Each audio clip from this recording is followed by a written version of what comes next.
Buenas noches, amigos. Hoy vamos a ver las leyes que tienen que ver con la santidad de un lugar, la limpieza del lugar que usamos para un fin sagrado. O sea, cuando una persona hace tefilá o dice una bendición, tiene que decirlo en un lugar limpio. ¿Qué significa limpio? Y cuáles son las suciedades que impiden que una persona pueda decir una braja o pueda hacer tefilá. Y eso es lo que vamos a ver hoy, si Dios quiere. Entonces, en la Torah hay un versículo que dice, en Deuteronomio 23, 14 y 15, dice, vejicita etzeateja, tenés que tapar tu excremento, que Hashem lo queja, porque Dios tu Dios anda entre su campamento, vuestro campamento. Allá Machaneja Kadosh, tu campamento debe ser sagrado, y que no se vea una desnudez ahí en su campamento. O sea, la idea acá, la Torah dice, habla ahí cuando nosotros salimos en guerra. Entonces, cada uno tiene que tener una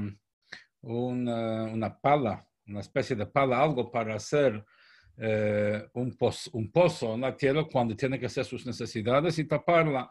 O sea, de que esa norma de pudor, dice la Torah, hay que taparlo porque Dios está entre ustedes. No es solamente una cuestión de higiene común y corriente, sino eso nos concientiza del hecho que Dios está entre nosotros.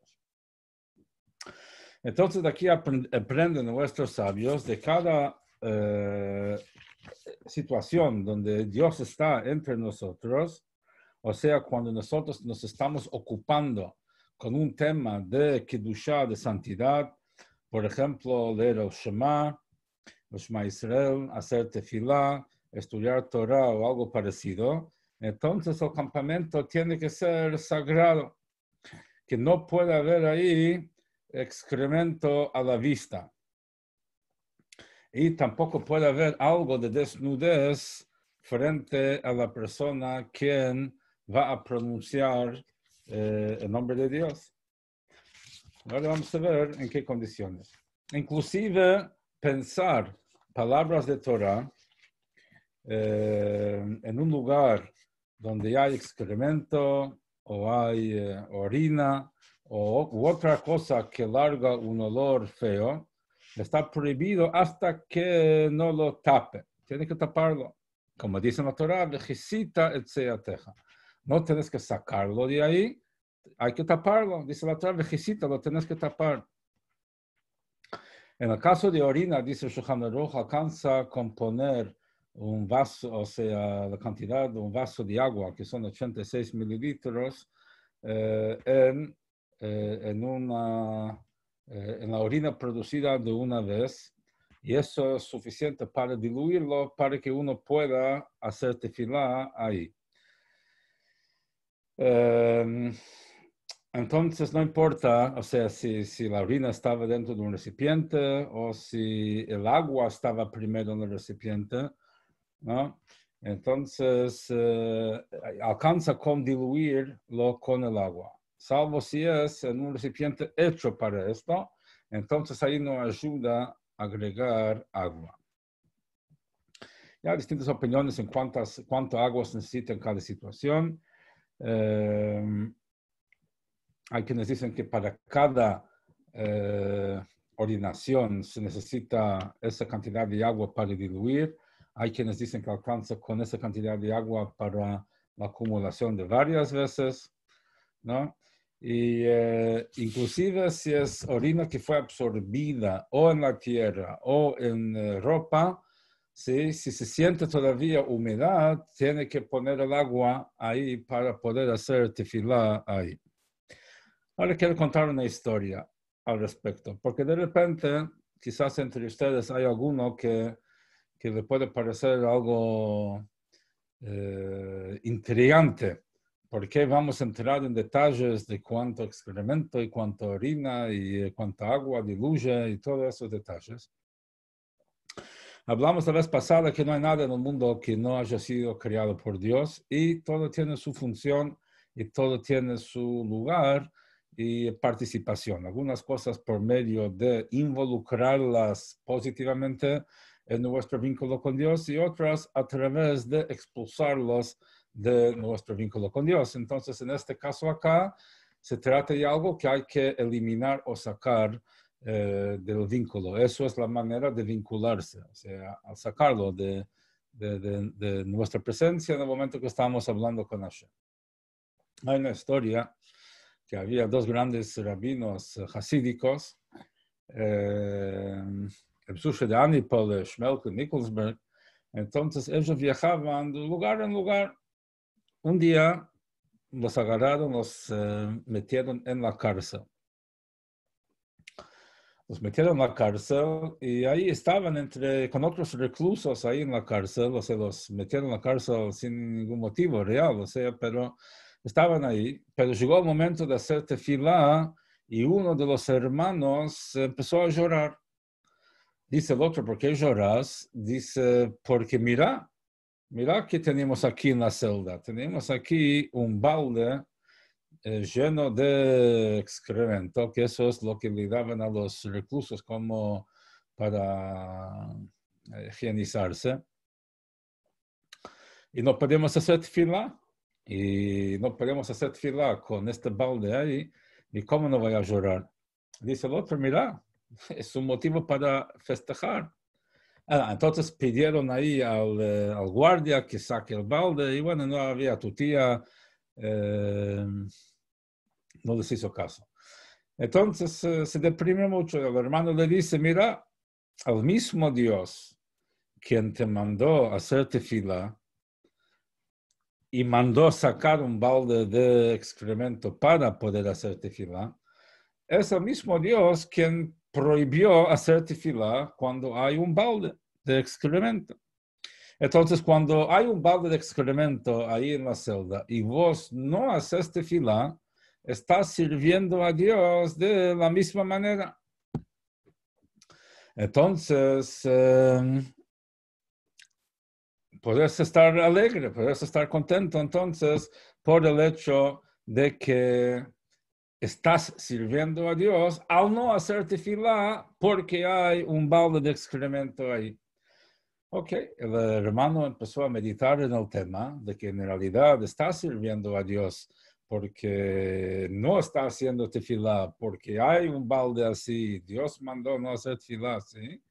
Y empezó a meditar más y más profundamente y al final empezó a inspirarse, a motivarse, a sentirse muy alegre, empezó a cantar, empezó a bailar por la alegría que podía conectarse con Dios, inclusive en una celda con un balde, con esas condiciones.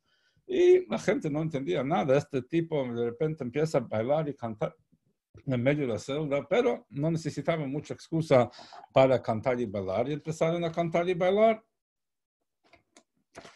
Y entonces todos los reclusos en la celda empezaron a bailar y a cantar.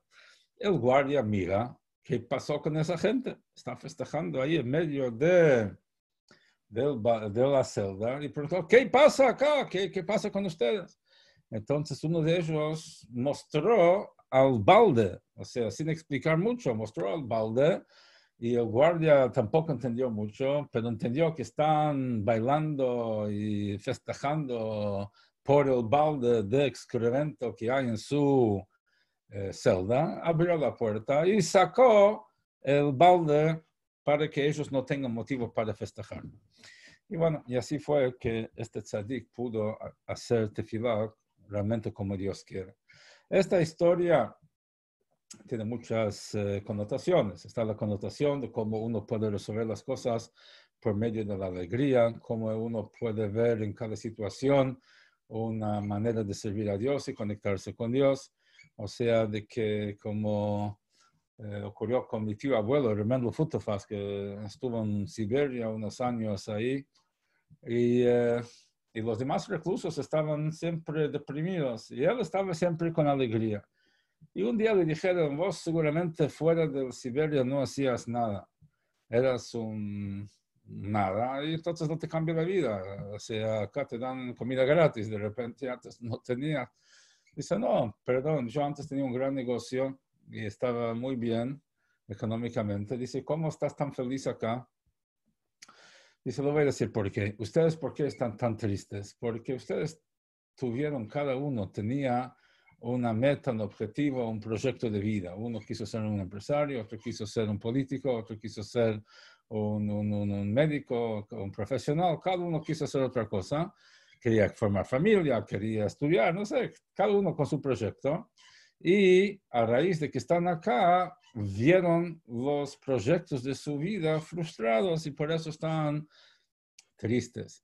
Pero mi proyecto de vida no se frustró acá en Siberia. ¿Cuál es mi proyecto de vida? Servir a Dios, hacer lo que Dios quiere de mí. Entonces, lo único que yo tengo que saber es dónde es que Dios quiere que yo esté y hacer lo mejor que yo puedo ahí. Entonces, si yo estoy acá en Siberia, es porque Dios quiere que yo esté acá. Y aquí puedo servirlo a Él también. O sea, puedo servirlo acá, puedo servirlo allá. Donde Dios me lleva, el lugar donde yo estoy no depende de mí. Dios me lleva a donde estoy.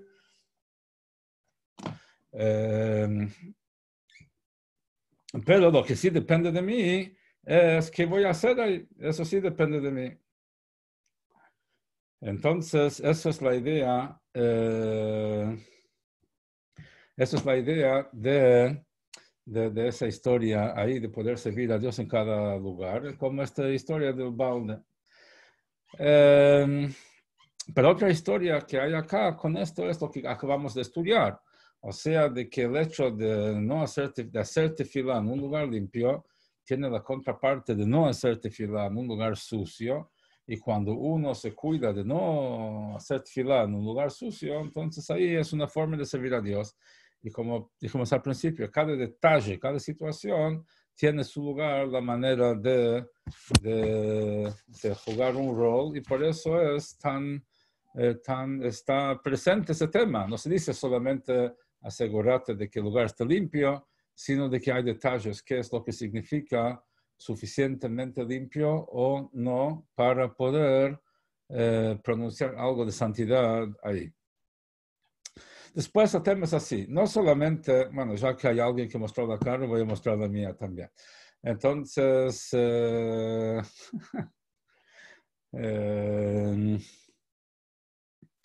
entonces la idea es así, no solamente que está prohibido pronunciar palabras de santidad en un lugar donde hay excremento, sino que tampoco está permitido pensar palabras de Torah, palabras de santidad, en lugar donde hay excremento, orina u otra cosa que tiene un olor feo, hasta que no lo tape.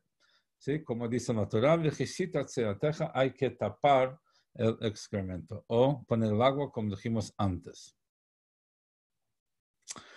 Entonces, si una persona tiene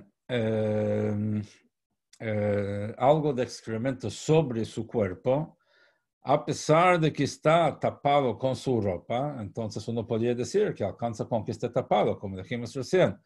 Sí, que la Torah dice que hay que tapar el excremento. Dice, pero eso solamente si está fuera del cuerpo de uno, si está en el piso, pero si está en el cuerpo de uno, aunque esté tapado por ropa de uno, está prohibido pronunciar palabras de Kedushá. ¿Por qué? Porque dice el versículo, Kol atzmotai tomarna Hashem ikomocha. O sea, todos mis huesos dirán, Dios, ¿quién es como tú? O sea, de que la idea es, tiene que estar todo el cuerpo limpio, no solamente la cabeza. O sea, todo el cuerpo alaba a Dios a través de la boca que pronuncian las palabras, pero es toda la persona que está alabando, por lo tanto, todo el cuerpo tiene que estar limpio. Hay quienes no son tan estrictos en ese tema, pero lo correcto es ser estricto con ese tema, de asegurar que el cuerpo esté adecuadamente limpio. Y ahora el tema dice el Shulchan Aruch de que hay distintas partes del cuerpo. Dice de que en el cuerpo de donde sale el excremento, ahí es más estricto. O sea, de que ahí, porque ahí es donde es en su condición de mayor ofensa, digamos, ¿no? Entonces uno tiene que asegurar antes de tefilá que su cuerpo está muy limpio, especialmente luego de salir del baño, tiene que asegurar de que no quedó ningún resto fecal. Seguimos. Uno tiene que asegurar en cada lugar donde hay duda. O sea, una cosa es uno entra a un lugar donde no tiene que pensar demasiado porque no es de suponer que hay ahí algo de excremento. Pero ¿qué pasa si uno va a un lugar donde puede haber? Por ejemplo, uno entra a un establo donde ahí es muy posible que haya una cosa o la otra. Entonces no puede decir algo de Kedushá hasta no revisar para asegurar que no hay alrededor suyo nada de excremento o de orina. Ok, entonces ahora el tema es, vamos a ver, a partir de qué edad, o sea, el excremento producido a partir de qué edad es ofensivo. Entonces dice así, un bebé, por ejemplo, recién nacido, entonces ahí se están cambiando los pañales y está lleno de pañales, eso no es suficientemente ofensivo como para impedir la tefila, ¿no? Pero depende de la edad. A partir de cierta edad, ya esa materia sí se vuelve suficientemente problema como para que uno no haga tefila ahí. ¿Cómo es? Dice, un bebé que normalmente en esa edad pueden comer ¿sí? 28 gramos de trigo en 9 minutos, ¿sí? O sea, un niño que normalmente ya puede comer sólidos, ya puede comer harinas, ¿no? De vuelta, 28 gramos en 9 minutos aproximadamente. Hay quienes dicen que esto es la edad de un año, o sea, a partir de ahí. De todas maneras, a partir de cierta etapa que el sistema digestivo empieza a funcionar digiriendo sólidos, entonces uno tiene que alejarse de tanto de su materia fecal como de la orina. Y dice que lo mejor, si es posible, también alejarse de materia producida de un niño ya a partir de los 8 días, ya es aconsejable no hacer tefilá en presencia de esto. Ahora, quizás uno va a pensar, ¿por qué tanta cosa? Uno va a la sinagoga, hace tefilá, va a un lugar. Sí, es cierto que normalmente uno no se topa con estas situaciones, quizás, pero la pregunta es cuando uno sí está en una situación así. Vamos a ver, por ejemplo, hoy en día, corona. Muchas familias que están encerradas en cuarentena, ¿sí? Antes uno iba a la sinagoga a hacer tefilá y no pensaba 2 veces en este tema. Pero si está en casa con su familia y hace tefilá en casa y hay un bebé y le están cambiando los pañales y él está sentado haciendo tefilá y de repente ni se le ocurrió ese tema.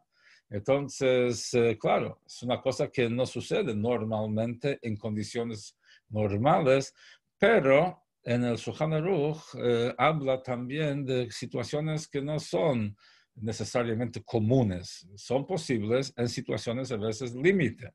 ¿Sí? Por ejemplo, una vez me acuerdo, estábamos hablando en Sukkot, de que la cantidad mínima de una sukkah son 80 centímetros de altura y 32 centímetros, un poco más de ancho.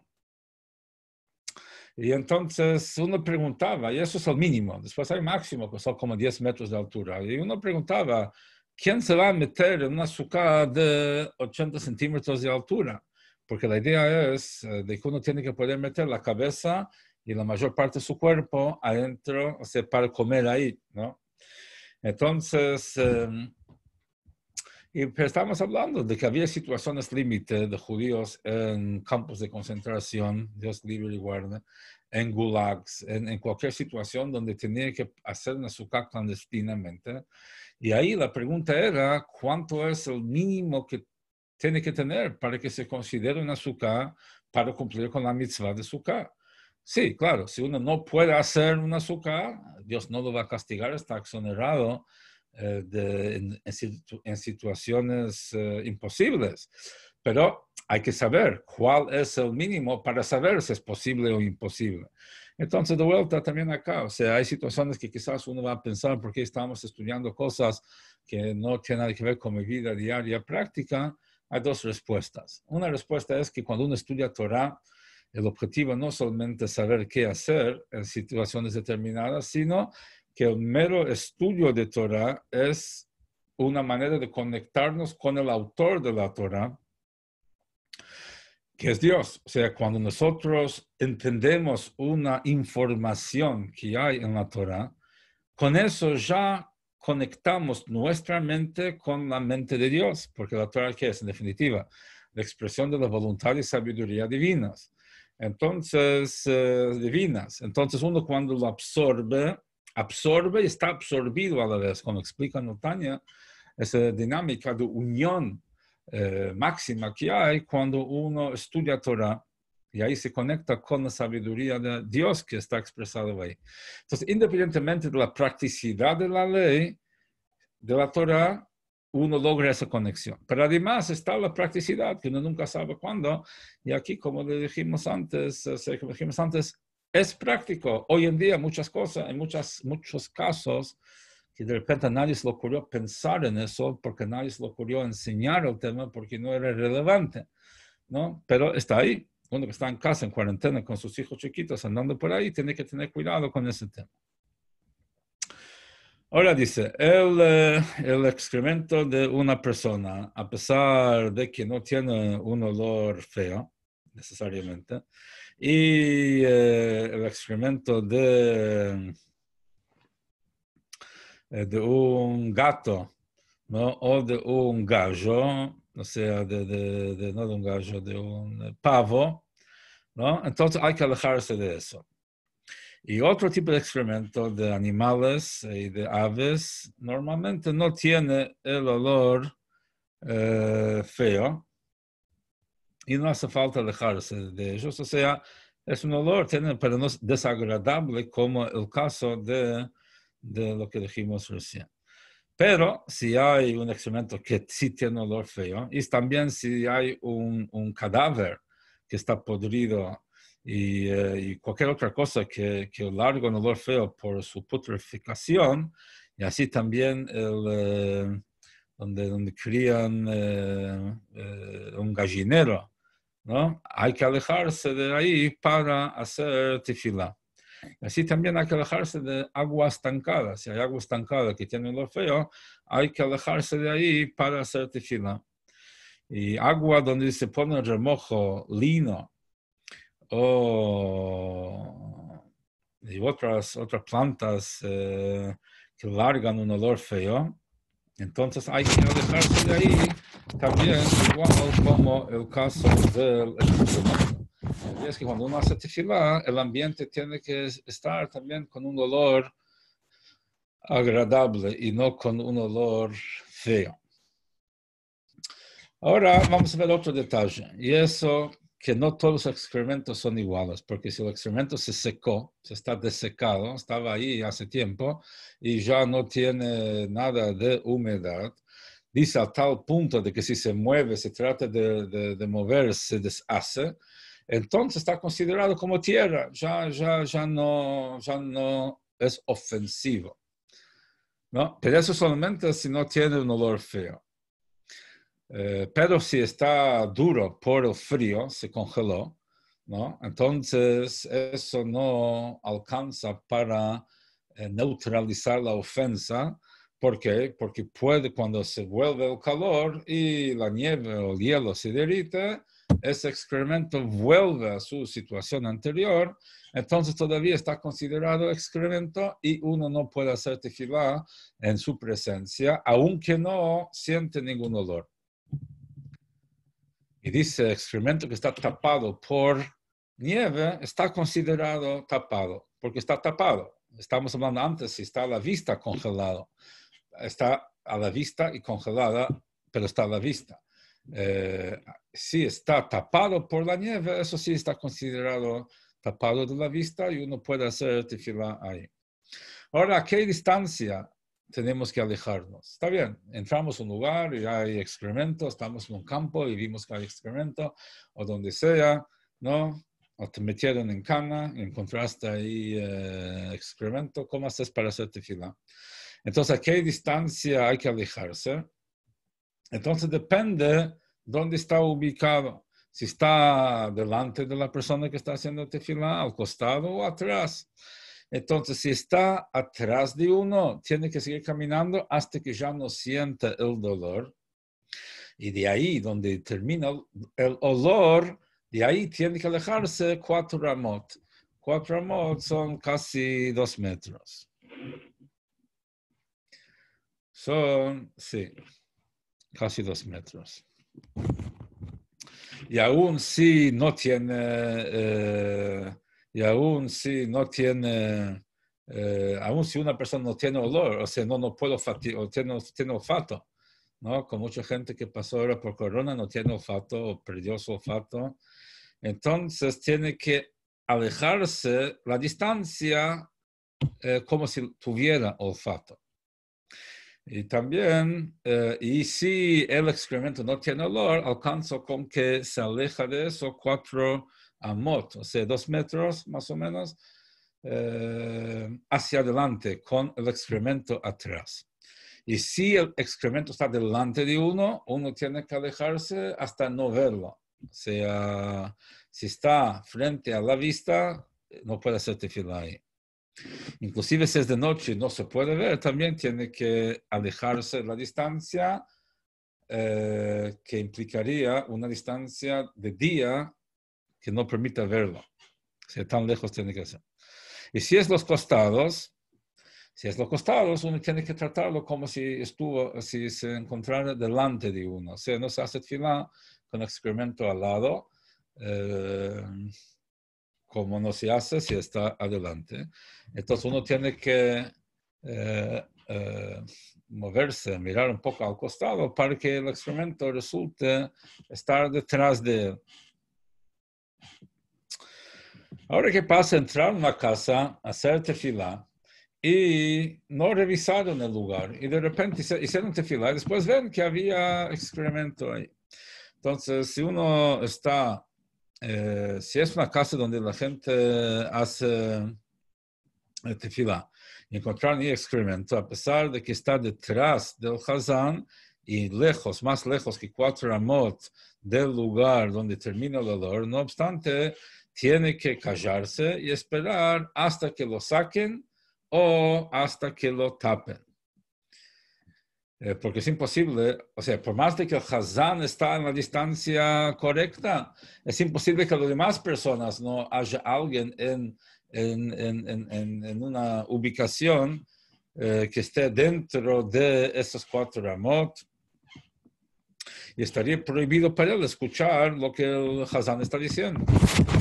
El Hazán que está diciendo la tefilá, que si él está adelante, el excremento está bien atrás, entonces puede seguir, ¿no? Tiene que esperar que lo saquen porque las demás personas que están ahí, ellos están en la zona de eso y ellos no pueden entonces pensar y escuchar de Torah y contestar, va a quedar sin minyan. Por más que él está bien ubicado, los demás también tienen que estar. Ahora, ¿qué pasa si una persona hizo tefilá y después se da cuenta que había excremento ahí? ¿Qué tiene que hacer? ¿Su tefilá es válida o no? Entonces, dice el Shulchan Aruch que depende.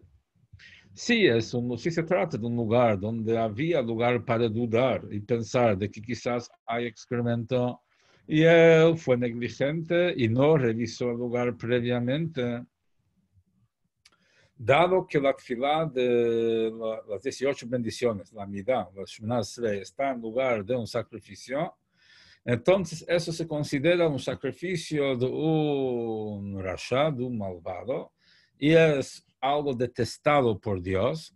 Entonces tiene que volver a hacer la tefilá. O sea, porque fue negligente. Y si uno hizo la tefilá en un lugar donde no debía y no se tomó el trabajo de revisar el lugar en un lugar donde puede haber, o sea, No es a común, como dijimos antes, si fuera un establo, un lugar donde hay animales. Entonces, o cualquier otra situación que uno podría pensar que hay, tiene que revisar. Y si no revisó, y después efectivamente hubo, entonces su tefilá no es aceptado, tiene que volver a hacer la tefilá. Y así también el Shema, que es una obligación bíblica, de origen bíblico, y ahí no hay berajá levatalá, o sea, no hay duda de repetir el Shema por las dudas. O sea, normalmente hacer si uno tiene dudas si corresponde o no decir una bendición, pues las dudas no se dice. ¿Por qué? Porque está prohibido decir el nombre de Dios en vano, son los 10 mandamientos. Entonces, si uno no sabe si hizo la bendición o no, o si corresponde hacerlo, repetirlo, lo que fuera, por las dudas no se hace. Pero en el caso de Kriyat Shema, ahí no hay una bendición. El Shema se puede decir 10 veces, 100 veces por día. Entonces ahí vuelve a decir el Shema, pero sin las bendiciones correspondientes al Shema. Dice solamente los 3 párrafos del Shema. Y así también a las demás bendiciones que uno dijo en ese lugar, inclusive Birkat Hamazon, no vuelve a decirlo en el caso que los dijo en un lugar donde no revisó previamente si el lugar está limpio o sucio, en un lugar donde había que sospechar que quizás no está en condiciones. Y si es un lugar donde no hay por qué pensar que hay excremento ahí, uno va y entra a un lugar, está sentado ahí, no se le ocurrió que justo pasó un niño y ensució ahí. Entonces hizo tefilá, ahí siendo que no fue negligente, entonces inclusive con la tefilá cumplió, hizo tefilá. Después encontraron que había algo ahí que prohíbe hacer tefilá. Uno no fue negligente porque no tenía por qué sospechar. Entonces la tefilá también no tiene que volver a hacer la tefilá. Pero si se trata de que encontraron orina en algún lugar, inclusive en un lugar donde hay que sospechar de que quizás ahí no hace falta hacer tefilá de vuelta. Es solamente en el caso que encontraron excremento. ¿Qué pasa a una persona que le salió, tenía flatulencia, le salió gas? Entonces está prohibido decir una brajá o hacer algo de Kedushá hasta que se vaya el olor. Tanto si salió de él o si salió de otra persona al lado de él. Tiene que esperar que se vaya el olor. Salvo si se trata de estudio de Torah, si está estudiando Torah, no tiene que esperar por el olor que salió de su amigo. O sea, en la tefilá tiene que esperar hasta que pase el olor, sea de quien sea. Pero en el estudio de Torah, si salió de uno, tiene que esperar que se vaya el olor, pero si salió de otro, no tiene que interrumpir sus estudios. Ahora hay otra categoría, y es un baño, un cuarto de baño. Sí, un cuarto de baño. A veces sucede, uno tiene su casa, un cuarto de baño, la puerta está abierta, puede hacer fila ahí o estudiar Torah ahí. Entonces dice, un baño, a pesar de que tiene paredes, digamos, está cerrado y no tiene excremento ahí, uno tiene que alejarse para hacer tefilá. Entonces dice, por lo tanto, una silla, o sea, como antiguamente tenían, de que ponen abajo un recipiente, no tiene agujero y tienen abajo un recipiente, a pesar de que sacaron el recipiente, está solamente la silla, y taparon el agujero con un tablón, digamos, no obstante, esa silla tiene el estatus de baño, por lo que representa, independientemente de que sea limpia. Y lo tiene que sacar del cuarto o taparlo del todo, o sea, para que no se vea. O sea, el mero hecho que es algo que se usa para esto, ya no se puede usar, o sea, no se puede hacer tefilá ahí. Pero sí es una silla que se usa como una silla común y corriente, y a veces para usarlo se saca un almohadón para usarlo como baño, entonces ahí hay quienes permiten. ¿Por qué? Porque es una silla, un sillón multiuso, digamos. no está exclusivamente utilizado para eso. Entonces, hay quienes permiten hacer tefilá porque eso no representa nada más que una silla.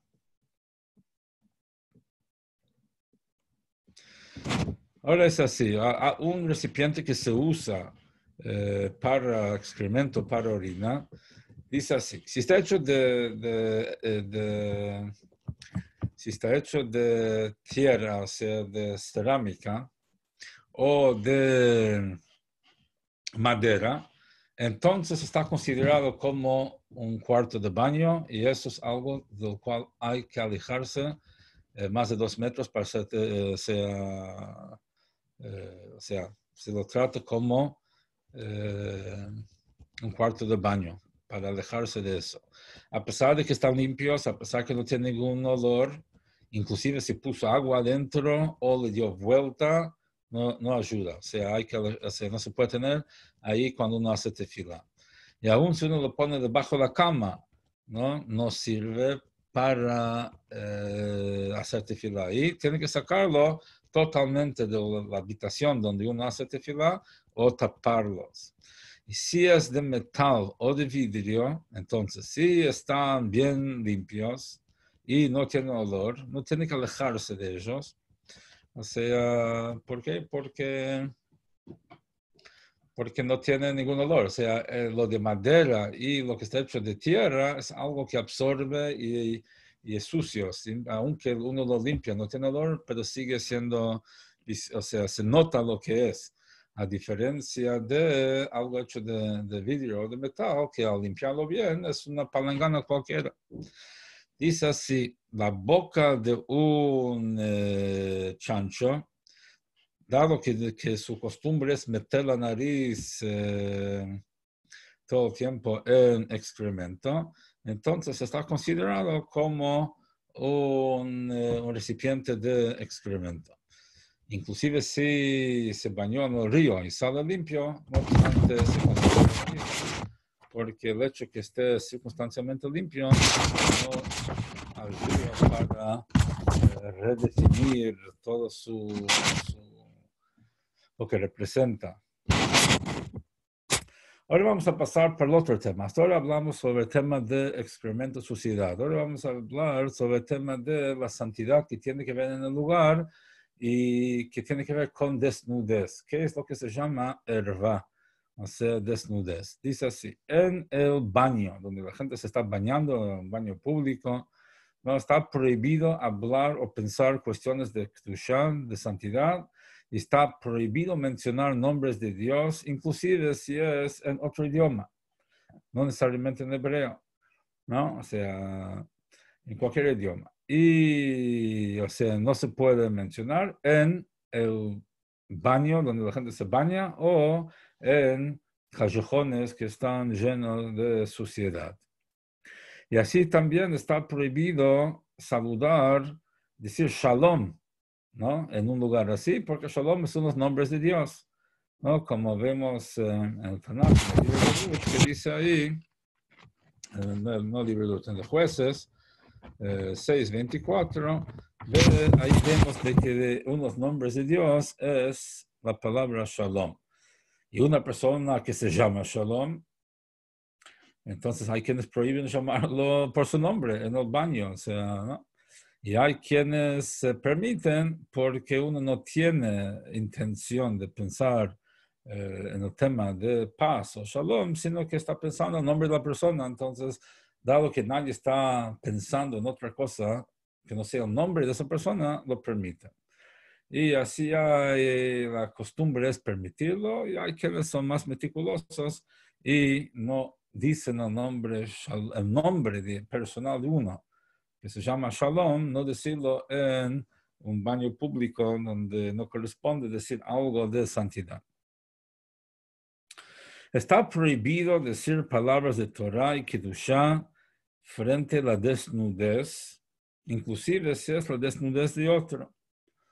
Y inclusive de un niño o una niña también, no necesariamente de un adulto desnudo es que prohíbe decir palabras de Torah frente a eso, sino también niños y niñas, con la excepción de un niño cuando se hace Brit Milá, entonces ahí se puede decir la braja, aunque está frente a la desnudez del bebé. Inclusive si una persona cierra sus ojos para no ver la desnudez, no ayuda, porque está frente a él, sino cómo se hace, se mira para el costado, y entonces ahí uno puede decir una braja, una tefilá, porque no está, la desnudez no está frente a la persona. Ahora, ¿qué significa desnudez? ¿Sí? Entonces, hay grados, y la idea de desnudez no solamente los genitales, sino desnudez es cualquier parte que provoca o que puede considerarse sensual. Entonces dice el cuerpo de la mujer, cualquier parte del cuerpo que normalmente se acostumbre a tenerlo tapado, entonces sí se descubrió, se destapó, ¿sí? Se destapó el espacio de un puño, y así también el pelo. Y así también el pelo de una mujer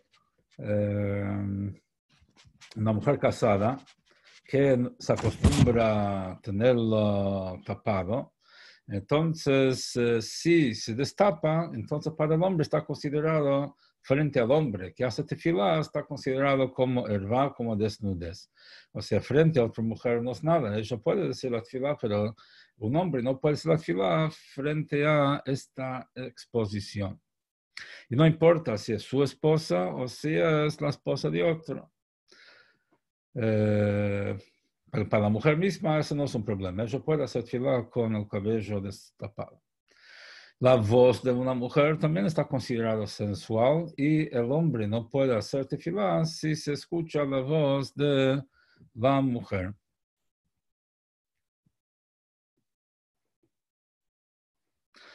Pero si es una situación, por ejemplo, que escucha mujeres cantando y no puede impedirlo, ¿no? Entonces, no por eso va a dejar de decir Kriyat Shema Tfilah Torah, sino que tiene que concentrarse en lo que está haciendo e ignorar ese canto, ¿no? Ese cántico. Pero normalmente la idea es preferible que no esté distraído por esto, sino de que puede estar en un lugar donde no escucha la voz de la mujer cantando.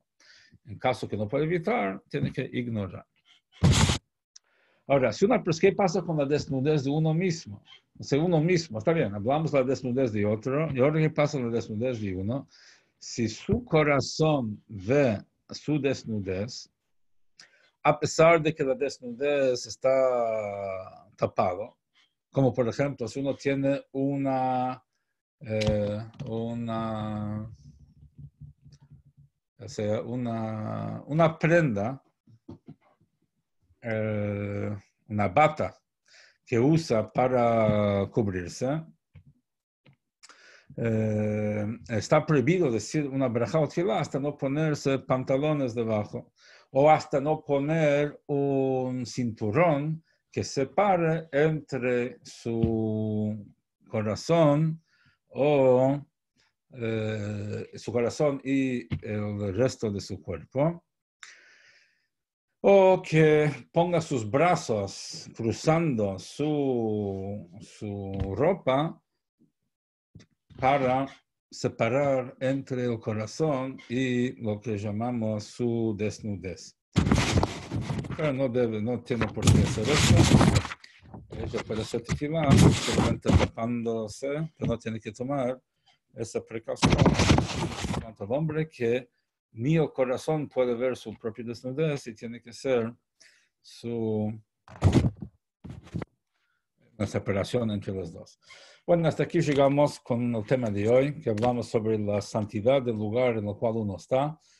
Y esto explica todo el tema de la mejizá, o sea, el tema de la separación entre hombres y mujeres en la sinagoga, que acá no es una cuestión de relegar a la mujer a un lugar secundario, sino de que es una cuestión de que cuando uno hace tefilá no puede estar distraído por lo que puede considerarse una distracción de este tenor. Entonces, cuando uno va a la sinagoga, va a poder concentrarse y conectarse con Dios. Cuando uno está en una situación donde la mente puede estar pensando de otras cosas, eso no es la situación donde Dios se siente cómodo, no es el lugar donde Dios se encuentra, manifiesta. Entonces, si nosotros queremos crear condiciones donde podemos conectarnos con Dios y sentir la presencia de Dios, tenemos que asegurar de que no haya esas dos distracciones. Y yo diría quizás dos distracciones todos opuestos. O sea, por un lado tenemos algo que está totalmente o sea, material, como puede ser la materia, y por otro lado está la distracción que puede ser muy espiritual o muy elevado, que es el amor o la atracción por otra persona, ¿no? Pero hay un lugar para cada cosa. Entonces, cuando uno viene a la sinagoga para concentrarse con Dios y conectarse con Dios, ahí tiene que asegurar que no haya nada que compita con esa conexión. Y tenemos dos condiciones que la Torah nos dice. Uno es la suciedad por un lado, por otro lado, el tema de la desnudez. Y vimos hoy que es cómo es que la halajá define cada uno cada uno de esos dos impedimentos que hay que sacar para poder hacer tefilá como corresponde.